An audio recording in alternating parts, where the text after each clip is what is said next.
आज हम दलित साहित्य के अंतर्गत सरहप्पा और उनका दोहा कोश विषयक मॉड्यूल पर बात करेंगे। इस इकाई को पढ़ने के उपरांत आप सरहप्पा कृत दोहा कोश से परिचित हो सकेंगे। दोहा कोश में अभिव्यक्त सरहप्पा के चिंतन का साक्षात्कार कर पाएंगे और दोहा कोश के काव्य स्वरूप को पहचान पाएंगे।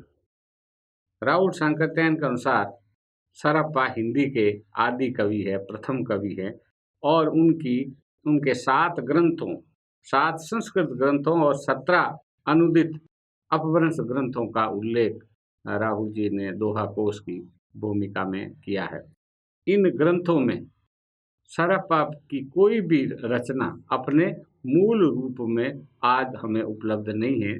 उसका अनुदित रचना का राहुल जी ने जो पुरानी हिंदी में अनुवाद किया या अपभ्रंश में अनुवाद किया वही हमें आज उपलब्ध है।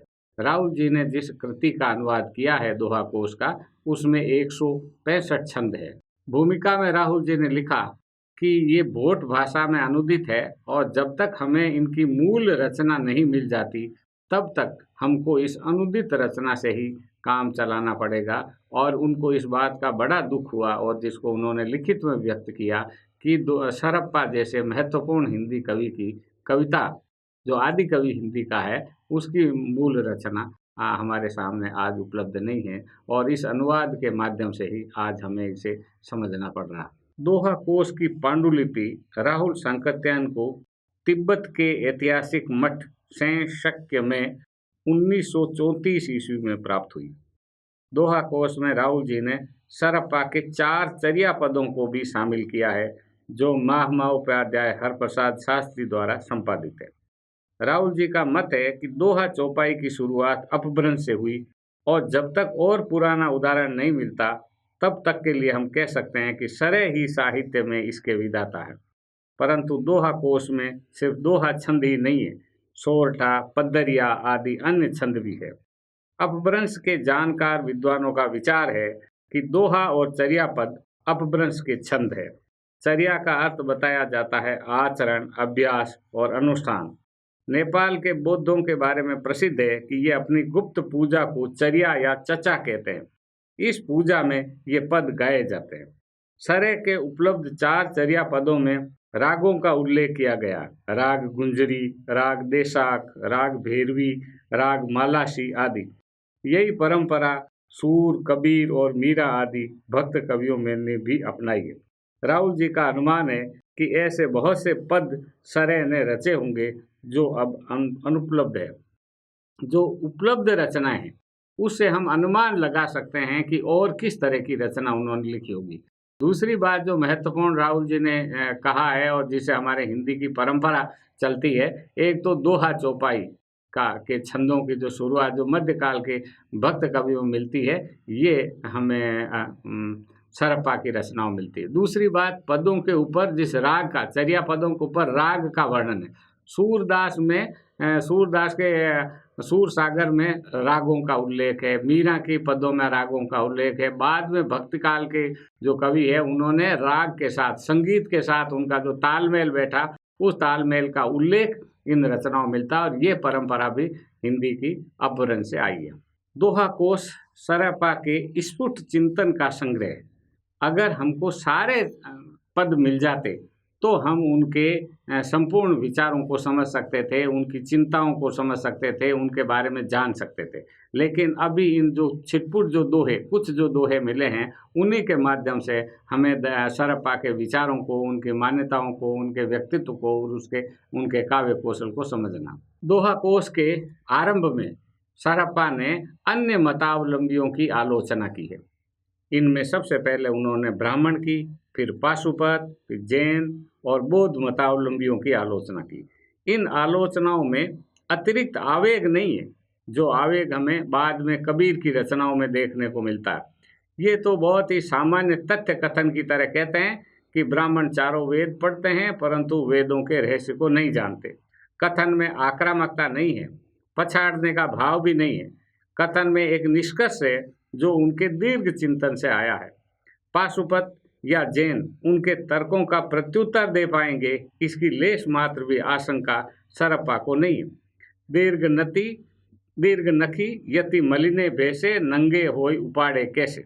यदि नंगे रहने से मोक्ष मिलता हो तो कुत्ते और सियार तो नंगे ही रहते हैं, उनको तो मोक्ष मिल ही जाना चाहिए। अगर आप इन पदों को, अगर हम इन दोहों को अगर देखें तो सरप्पा अन्य मत वालों को कोई बहुत गंभीरता से नहीं लेते, बहुत सामान्य से दैनिक जीवन के उदाहरणों का उदाहरण दे करके वो अपनी बात कहते हैं। और ऐसा लगता है कि उनके जो विरोधी मत हैं वो इस लायक ही नहीं है कि शास्त्र के गूढ़ रहस्यों पर सरप्पा उनसे बात करते। इसलिए एक सामान्य ज्ञान, सहज ज्ञान की तरह से उनके मत के सार तत्व को करके रख के और फिर उसका सहज ही खंडन कर देते हैं। यहाँ सरप्पा जिस तर्क पद्धति का उपयोग करते हैं कि नंगे रहने से अगर भगवान मिलते हो, तो इसी तर्क पद्धति का उपयोग कबीरदास कहते हैं कि पाहन पूजे हरि मिले, पत्थर के पूजने से अगर भगवान मिलते हैं तो मैं पहाड़ पूजता हूँ, इससे तो अच्छी है चक्की है जिसको सारा संसार पीस के खाता है। तर्क वही है, जो तर्क पद्धति वही, जिस तरह से तर्क सरप्पा ने दिया है उसी तरह का हम देखते हैं कि आगे चल करके कबीरदास ने भी इस तर्क पद्धति को अपनी कविताओं में अपनाया। इसी तरह वो भी कहते हैं कि सिर मुंडाने से अगर भगवान मिलते हैं तो भेड़ तो वैकुंठ नहीं जाती, भेड़ का सिर तो बार बार ही मुंडा जाता है और उसकी ऊन निकाल के बेची जाती है। तो जब इस तरह की जो बाह्याचार मूलक साधना है, जो तर्क जिस तरह का उन्होंने दिया है, लगभग उसी तरह का तर्क बाद में कबीर ने दूसरे उदाहरणों के द्वारा, और कई बार उस उदाहरण भी यथावत रूप में हमारे सामने आ जाते हैं। सरप्पा की वृत्ति खंडनात्मक नहीं है, वे आमतौर पर अपने मत के समर्थन में बात कहते हैं और कहते हैं कि मेरा ये सही है और मैं सही बात दुनिया को बताना चाहता हूँ, बस इससे ज़्यादा सरप्पा नहीं कहते। कविता लिखना सरप्पा का उद्देश्य नहीं है, वे मानवता को नया संदेश देना चाहते थे। वे जानते थे कि उनके पास कहने के लिए कुछ नया है, ऐसा है जो दूसरों के पास नहीं है। उनमें यह भी विश्वास दिखाई देता है कि जो वे कहना चाहते हैं वे दूसरे मनुष्यों के लिए हितकर है, दूसरों को भी ये जानना चाहिए। इस विश्वास से इनकी कविता पैदा होती है। एवं लहे परम पद क्या बहु बोली एहि, हों पुनि जाने येन मन छाड़े चिंता तक। इस तरह परम पद को प्राप्त करना चाहिए, और परम पद को प्राप्त करने की जो पद्धति है, जो तरीका है, वो मैंने सरप्पा ने बता दिया। इससे ज़्यादा मैं क्या बोलूँ, और क्या बोलूँ, बोलने से भी कोई क्या समझेगा। इसलिए इतना ही समझना और इतना ही कहना पर्याप्त है। यूं करके उनकी कविता निष्कर्षों में चलती है, जीवन अनुभव का निष्कर्ष उनकी कविता के अंदर बोलता है। आगे वो कहते हैं कि यदि आप संसार को जीतने के लिए निकले हो, आपको अपना मन ही आप नहीं जीत पा रहे हो, अगर अपना मन ही आप नहीं जीत पाओगे तो आपको परम पद की प्राप्ति कैसे होगी, जो आपके नियंत्रण में है, जो आपके पास है और जो आपका अपना है, और वही आपके हाथ में नहीं है, तब बाकी चीज़ें आपको कैसे मिलेगी। इस तरह हम देखते हैं कि सरप्पा की कविता में अनुभव तथ्य कथन की तरह से आता है, एक सामान्य कथन की तरह आता है। उसमें वो तरलता नहीं है, उसमें वो जो आवेग नहीं है, क्रोध नहीं है, वैचारिक जिसको कहना चाहिए संघर्ष करने का कोई भाव नहीं, कोई वीरत्व का भाव भी नहीं। बहुत सामान्य सा तथ्य कथन है, जो तथ्य कथन उनके गहन अनुभव से और चिंतन और मनन के बाद में आया हुआ जो निष्कर्ष है, वो निष्कर्ष कविता में आता है। इसलिए आपको सरप्पा की कविताएं थोड़ी रूखी लग सकती, ऐसा लग सकता है ऊपर के आवरण से कि इसके अंदर आवेग नहीं है, जबकि आवेग को शांत करने के बाद चिंतन का जब ये स्तर आता है, तब जाकर के सरप्पा कविता करते हैं। वे अपनी कविता में ज्ञान चर्चा करते हैं। इस ज्ञान चर्चा में आवेग नहीं होता, और श्रोता उनकी बात ध्यान से सुनते हैं।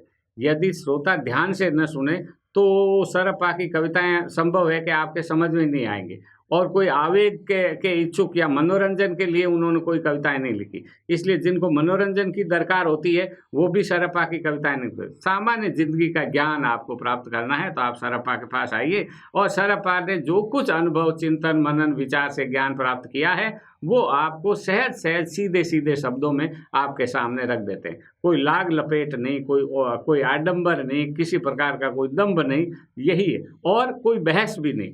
आपसे किसी प्रकार का कोई बहस वो अपने श्रोताओं से या अपने पाठकों से या अपने विरोधी जो विचारक है उनसे करने की वो अनुमति नहीं देते। वो सीधी बात सीधी कहते हैं। सरप्पा बहस की प्रस्तावना के रूप में कोई बात नहीं कहते। बहस के बाद में अंतिम निष्कर्ष है और यही है, इसके अलावा कुछ नहीं, कोई बहस नहीं, कुछ बातचीत नहीं। जो है संसार का जो सत्य है, जो सत्य उन्होंने प्राप्त किया है वो यही है और इसी को कहना, इसी को आपको समझना और इसी को आपको मानना, ये सरप्पा के का कहना चाहिए कि बातचीत करने का और चिंतन का और कविता का एक तरीका। ऐसा लगता है कि दोहा कोश की ये कविताएं उनके बचपन की या किशोरावस्था की या युवावस्था की कविताएं नहीं है, ये उनके प्रौढ़ मन की कविताएं हैं। जब वो ज्ञान की सहज अवस्था के अंदर जब पहुंच गए थे, उस समय उन्होंने जो चिंतन मनन किया था वो इस दोहा कोश के अंदर दिखाई देता है। इसलिए इसमें न असमंजस नहीं है या कोई परिवर्तन बदलने का बात नहीं है, एक कोई असंगति आपको नहीं दिखाई देती।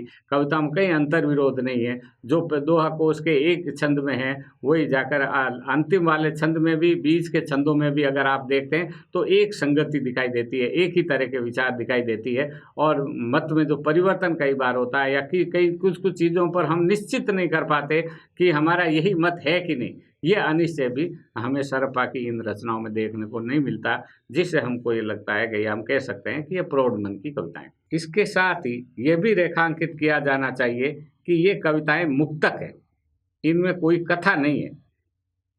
इनमें एक बात एक दोहे में कह दी गई है, वह बात अपने में पूर्ण है, उसका अर्थ करने के लिए अगला या पिछला दोहा पढ़ने की जरूरत नहीं। इन दोहों में कई बार पुनर्कथन मिल सकता है लेकिन पूर्वापर क्रम नहीं है, इसलिए दोहा कोश के दोहों को आप कहीं से भी पढ़ सकते हैं। दोहा कोश पढ़ने से कभी कभी ये भ्रम हो सकता है कि इन कविताओं में सपाट बयानी है। सतह पर ऐसा लग सकता है लेकिन इसका अर्थ सरल नहीं है। वे जटिल बातों को सहजता से कहते हैं। यह सहजता प्रयास पूर्वक अर्जित की गई है, लंबी और कष्टदायी ज्ञान साधना से आई है। सरप्पा की विशेषता है कि वे साधारण को असाधारण और असाधारण अनुभव को सहज तथ्य कथन में बदल देते हैं। साधारण प्रतीत होने वाले दोहों के भीतर शास्त्रीय अर्थ छिपा हुआ है। सरप्पा कहते हैं कि जो अपने आप में रमण करता है वो श्रेष्ठ होता है। अब कहने को तो बहुत सामान्य सा छोटा सा तथ्य कथन है, लेकिन अपने आप से कोई रमण कैसे कर सकता है, किस तरह से करेगा, कब करेगा, क्या उसकी स्थिति होएगी, ये प्रश्न बहुत गंभीर विचार और चिंतन की आवश्यकता पर बल देते हैं। या फिर ऐसे कहें, दूसरों के साथ रमण करने वाला श्रेष्ठ क्यों नहीं है, और रमण करने के लिए दूसरे की जरूरत होती है या नहीं होती, कितनी जरूरत होती है, और इस तरह एक के भीतर ही दो का अनुभव कैसे आप प्राप्त कर सकते हो। तो ये सारे जो प्रश्न है, जो दार्शनिक प्रश्न है, वो दार्शनिक प्रश्न इन दोहों की पृष्ठभूमि में है। कथन के अंदर वो जटिलता हमारे नहीं आती। एक अंतिम आ गया कि जो अपने आप में रमण करता है वो व्यक्ति श्रेष्ठ होता। अब आप उस आगे पीछे वाले जो दर्शन है, उस दर्शन की गहराई को आप नापने की स्वयं कोशिश कीजिए। इसी तरह का एक बहुत छोटा सा वाक्य है कि शंका ने सारे संसार को खा लिया लेकिन शंका को कोई नहीं खा पाया। आदमी के मन में संदेह, शंका बराबर बनी रहती है और उस समय से बनी आ रही है। ये शंका समाप्ति नहीं हो रही। हर व्यक्ति, हर भक्त के मन में शंका होती है, हर मनुष्य के मन में शंका होती है। आधुनिक काल में तो ये माना जाता है कि शंका प्रश्न सहित दृष्टि आधुनिकता, लेकिन मध्य काल में माना जाता था कि शंका जो है आपके मन को अनेक विकल्पों में भटकाती रहती। इसलिए शंका नहीं, एक जगह मन को स्थिर करो, और मन को स्थिर करना सरल नहीं। तो ये जो कठोर साधना सरल सा दिखाई दे रहा, शंका को समाप्त कोई नहीं कर पाया। इस कथन का विश्लेषण करने के लिए पूरे मानव मनोविज्ञान को और मध्यकालीन मानसिकता को जानना और समझना बहुत जरूरी है कि किस तरह से मध्यकालीन मनुष्य अपने आप को, अपने शरीर को, अपने मन को, अपनी चेतना को शंका रहित एक जगह पर स्थिर कैसे करता होगा। ये इसका संकेत हमको सरप्पा की इन रचनाओं में मिलता है। अतः हम कह सकते हैं कि सरल प्रतीत होने वाली सरप्पा की इन कविताओं के भीतर दार्शनिक रहस्य छिपा हुआ है, और इस दार्शनिक रहस्य का उद्घाटन किए बिना आप सरप्पा की कविता के सौंदर्य को ठीक से नहीं समझ सकते। और इस तरह ये कविताएं बिना किसी उलटबांसी के गहन दार्शनिक तथ्यों को, गहन दार्शनिक समझ को अपने भीतर समाहित किए हुए हैं, और इस ढंग से इन कविताओं का अध्ययन किया जाना चाहिए। मध्यकालीन संतों, भक्तों और कवियों में रहस्यवाद का क्या कारण रहा होगा? उनका सारा चिंतन रहस्यवाद में समाप्त हो जाता है। कहीं से भी चले, अनुभव से चले, ज्ञान से चले, निरीक्षण से चले, विचार से चले, कल्पना से चले, लेकिन एक सीमा के बाद में जाकर के वो सब चिंतन उस रहस्यवाद की परिधि में समाहित हो जाता है। और इस रहस्यवाद के पक्ष में कवि जनता से या पाठकों से या दर्शकों से अपील करता है कि वो विश्वास करें, शंका नहीं करे, और इस रहस्यवाद के रहस्य के मर्म को जानने के लिए जितनी बात कवि कह रहा है या साधक कह रहा है या विचारक कह रहा है, उतनी बात को बिना किसी प्रश्न के वो उसे स्वीकार कर लेना चाहिए। ये उपदेश सभी मध्यकालीन कवि देते हैं। दरअसल सरप्पा ने ज्ञान चर्चा तब की थी जब संसार में स्वतंत्र रूप से समाज वैज्ञानिक चिंतक नहीं थे। मानव मनोविज्ञान की बारीकियों को जानने वाले लोग बहुत कम थे। मानव शरीर की वैज्ञानिक जानकारी रखने वाले स्वास्थ्य विशेषज्ञ भी नहीं थे। सब कुछ धर्म के भीतर था। बीमारी का कारण पता नहीं चलता था। एक दिन चलते चलते अचानक एक आदमी संसार से उठ जाता था। अपने अपने अनुभवों के आधार पर लोग निष्कर्ष निकालते थे और जीवन में उसका उपयोग करते थे। अनुभव और दर्शन में कोई तालमेल नहीं था। ईश्वर सत्य है या सत्य ईश्वर है, ये एक ही बात नहीं है। यदि ऐसा है तो मनुष्य क्या है? अगर मनुष्य है तो वे भी सत्य ही है। अगर वो मनुष्य है तो वही सत्य है, और अगर वो सत्य है तो वो मरता क्यों है? मरने के बाद वो कहाँ चला जाता है? या वे बूढ़ा क्यों होता है? मनुष्य बीमार पड़ता ही क्यों है? कुछ ऐसा उपाय होना चाहिए कि मनुष्य न तो बीमार पड़े, न उसे बुढ़ापा आए और न वे मरे। क्या ऐसा हो सकता है? क्या विचार के स्तर पर ऐसा संभव है? क्या वास्तव में भी ऐसा हो सकता है? जरा मरण का भय मध्यकालीन मनुष्य की सबसे बड़ी चिंता थी, और यह भय सबसे अधिक भयावह था। इस भय पर विजय पाने के लिए धर्म, दर्शन और भक्ति का लंबा चौड़ा शास्त्र खड़ा किया गया था। अनेक साधु महात्मा अपने उपदेशों में कहते हुए पाए जाते हैं कि अमुक कार्य कर लोगे तो जन्म मरण के बंधन से मुक्त हो जाओगे, या जरा मरण से बच जाओगे। अमरता की कामनाओं से हमारा मध्यकालीन साहित्य भरा पड़ा। इस एक चीज के लिए हजारों उपाय बताए गए। विश्वासी जनता अपने अपने सामर्थ्य के अनुसार उन उपायों का जीवन में उपयोग करती थी। सभी मध्यकालीन शास्त्र एक दूसरे के विरोध में हजार तर्क देते हैं, परंतु सभी इस एक बात पर सहमत हैं कि उनके पास मनुष्य के जरा मरण से मुक्त होने का उपाय है। सभी उस उपाय को ढूंढ रहे हैं, हालांकि कोई उनसे मुक्त नहीं हुआ। एक बार एक व्यक्ति के शरीर में थोड़ा कुछ कष्ट हुआ, तो फोड़ा फुंसी हो गई होगी या बुखार हो गया होगा, तो वो व्यक्ति जो है महात्मा जी के पास में पहुंचा कि साहब मेरे ये दर्द हो रहा है शरीर का, और आप कोई दवाई दे दो। दवाई उस समय कोई थी नहीं महात्मा जी के पास, तो महात्मा जी ने एक उसको दर्शन समझाया कि देह धरे को दंड है, सब काहू को होय, ज्ञानी भुगते ज्ञान सोन मूर्ख भुगते रोग। ये जो शरीर का दष्ट है, कई तो बच्चा काया कष्ट है। शरीर धारण किया, आपने पाप किया है, तो इस पाप का दंड बीमारी के रूप में आता है। तो जो ज्ञानी होता है उसको ज्ञान से इस दर्द को झेल लेता है, और जो मूर्ख होता है वो रोता रहता है, हाय मेरे दर्द है, हाय मेरे दर्द है। कोई दर्द का माने इस तरह से कोई उपाय नहीं। अब ये दर्शन के द्वारा मनुष्य की पीड़ा को हरण करने का ये जो उपाय है, ये मध्यकालीन संतों की बड़ी भारी विशेषता है। मृत्यु क्यों होती है? कैसे होती है मृत्यु? क्या मृत्यु आवश्यक है? शरीर बूढ़ा हो जाता है। आप तो सिद्ध पुरुष हैं, ज्ञानी महात्मा हैं, इसका कुछ उपाय बताइए। इसके लिए अनेक दार्शनिक उपाय बताए गए। ये पूर्व जन्म के कर्मों का फल है, यही नहीं ये पितृदोष है, आपके पूर्वजों ने जो पाप किया उसका फल है, या आपका भाग्य है। भाग्य के बाद तो वैसे ही कोई तर्क बचता ही नहीं। इन मौलिक और आदिम जिज्ञासाओं का उत्तर सिद्धों, संतों, महात्माओं के पास भी नहीं था। संभवतः वे इस बात को जानते हो कि इस चीज का कोई हमारे पास इलाज नहीं है, तब भी उनके पास में इसका कोई समाधान नहीं था। और जब समाधान नहीं मिला तर्क के भाषा पे, तब उन्होंने इसको भी रहस्यवाद के आवरण के अंदर डाल दिया, और वे इस रहस्यवाद में इसका उत्तर ढूंढते थे और जनता को एक आश्वासन देते थे, जिससे जनता की जीवनी शक्ति बढ़ती थी। इस रहस्यवाद से जिज्ञासा तो शांत नहीं होती थी, लेकिन उनका दर्द कम हो जाता था। थोड़ा दर्द सहने की शक्ति आ जाती थी, थोड़ा धैर्य आ जाता था और मध्यकाल में ये बहुत बड़ी जन सेवा थी।